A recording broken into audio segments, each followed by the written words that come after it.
I can say this. NXT this week was pretty good. I mean, the quality of matches were good. And then at the same time, the promos were good. But out of the last few weeks, you really would have expected more. Especially coming off of a hot takeover. But you had a recap of Takeover Portland. You had a promotion for Velveteen Dream versus Roderick Strong. They started off with the Undisputed Era in the ring with Adam saying, "I told you so," and everyone. He's an Inception, and one of the quotes they said, one of the big things that he said was, "Obsession will never be destiny. Everyone will learn the hard way when they step in the ring with the greatest NXT champion ever." And the fact is that Undisputed Era is going nowhere, and they're the measuring stick of the brand that will set examples like Roddy will with Velveteen Dream. And then Dream interrupted and saying Roddy has a chance to prove something and be a man. Mentioned Marina Shafir, and then Roddy said, "Dream, you wish you never came back." So things got personal for strange reasons for me, but okay, good enough. You had a recap with Johnny Gargano turning on Tommaso Ciampa. Still a shocking heel turn.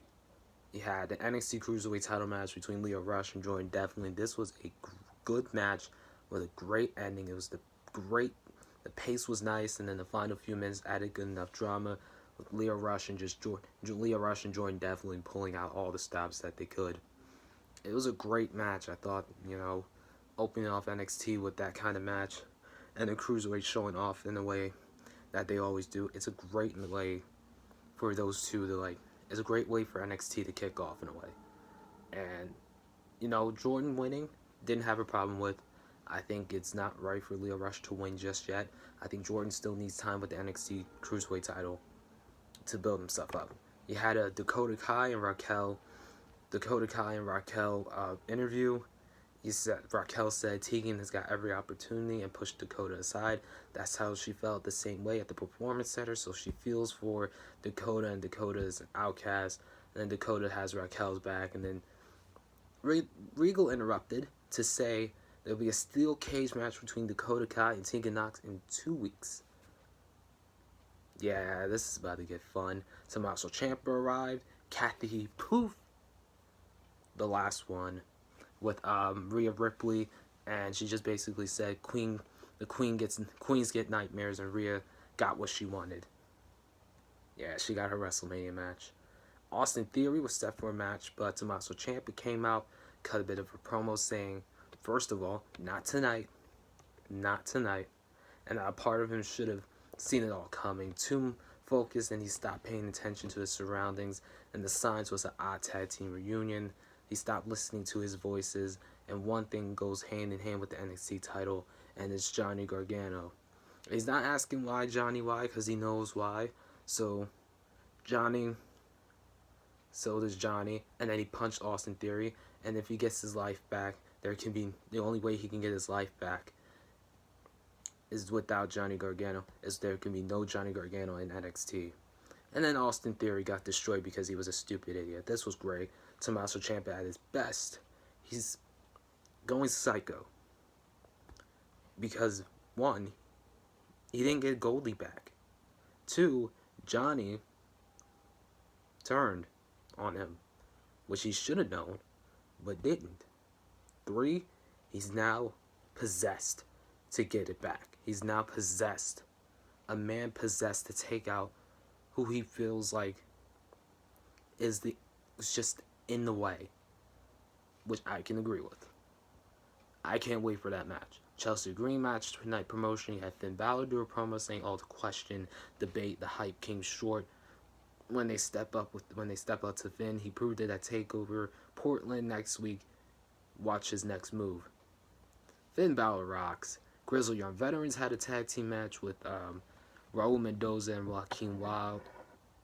It was a good match with the two teams, and Hunter, building, Grizzled Young Veterans as the next challengers to the NXT tag titles in a way. You had Grizzled Young Veterans cut a promo. They got booed out of the building, really. I mean, Land of the Free, Home of the Brave, and then Zach Gibson said they're here to take over as the world's number one and take over NXT like they did with NXT UK. Should be fun. That should be really fun. I'm a big fan of Grizzled Young Veterans. They're like a classic kind of heel tag team. They're foreign heels, basically. But they're great in the ring. They have such good talent.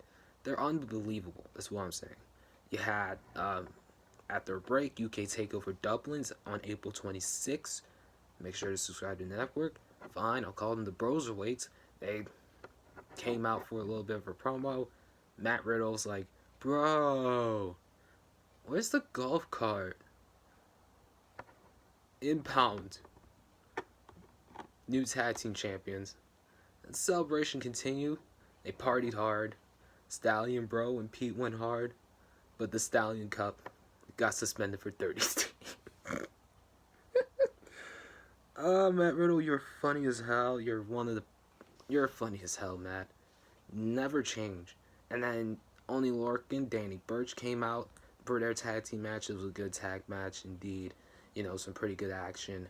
And Oney Lorcan and Danny Burch, you know, they haven't been together for quite a while, but they're still a great tag team. And, you know, Broserweights are here to stay, though, for now. You had Undisputed Era backstage. Roddy wanted to do it on his own. We'll see what he did. Forgotten Sons did a tweet. Didn't know what they said. Keith Lee did a little bit of a segment. You had Bask in His Glory just be chanted and crazed. Kona Reeves came out for some reason and got pounced, and then he got squashed. Dominic Dijakovic, after a break, said, after a replay, just said, not ready to move on from the North American title. Spanish Fly messed up his lower back, and then Keith Lee, you know, said excuses, which they were excuses with Dominic. And, you know, Dominic kept saying if, but Keith Lee won, period. Keith always hears fight forever, and if they're into it and Regal wants it, they can do it. They can fight forever. Give me that match again. I don't care how many times you do it. It's a fantastic match. It's such a fantastic match to have. Kayden Carter versus Chelsea Green. Bianca interrupted. And, you know, she's still mad over the fact that Charlotte doesn't even go here. But now that she touched her, she wants her here. And doesn't matter where or when, Bianca will whip that ass. And then the match continued, and it was an ad match. One thing I will say to Bianca, though, if she doesn't go there, but she won the Royal Rumble. She had a choice at any champion. You were in that match too, and you had the same stakes, so you wouldn't be allowed anywhere if you were challenging for the Raw or SmackDown title, because you're an NXT girl. But hey, I'm hyped. I'm hyped for Charlotte, Bianca, and Rhea Ripley. Should be excellent shit. You had Velveteen Dream, Roger Strong, but you had Tommaso Ciampa versus Austin Theory set up for next week. You had Finn Balor live for next week. You had Tegan Knox, Dakota Kai hyped for 2 weeks in Steel Cage. And then you got a good match between Roger Strong and the Velveteen Dream. But it was sloppy in most places, obviously because Velveteen hasn't competed in a while. And it was a good showing by both guys in the main event, with Velveteen getting the win. And then Roderick Strong and the Undisputed Era laying out the Velveteen Dream with nobody coming to help him. Good action, good promo set pieces and promos. Good set pieces and promos. Good setups for next week, and like setting up the story. I would give this an 8 out of 10. NXT. 8 out of 10. Yeah, I'll do it. 8 out of 10 for NXT. For now, I'm also going to rate the pay-per-views out of 5 as well. The weekly shows I'm going to rate out of 10. Pay-per-views I'm going to rate for 5. Rate out of 5. So I'm going to do that with my first pay-per-view, which will be New Japan, New Beginning in Osaka, which I will finish on Saturday, get a video up then. And that's all I gotta say about NXT. It was enjoyable NXT with next week looking good. I don't got much to say. I got everything in the description below. Like, comment, subscribe to the channel, build a community, and at the same time, rest and relax yourselves the best way you can. And I hope everyone had a good Wednesday. I'll see you guys on Thursday for AEW. Bye. Oh, by the way, do you like the new hat? It's a little palm hat, and it's a green of Philadelphia. And ugh, my hair is really messy. Oh, it's really messy. I just combed it out and everything. It's growing. It's just very thin. But look at the hat. Look at the hat. Look at it. It's so cute. It's so beautiful. I love it. Lovely. Yeah, Eagles colors. Philly in this bitch. So cringy. But I'm keeping it. Philly representing every single day of my life. This is where my heart and soul just dies in no matter what.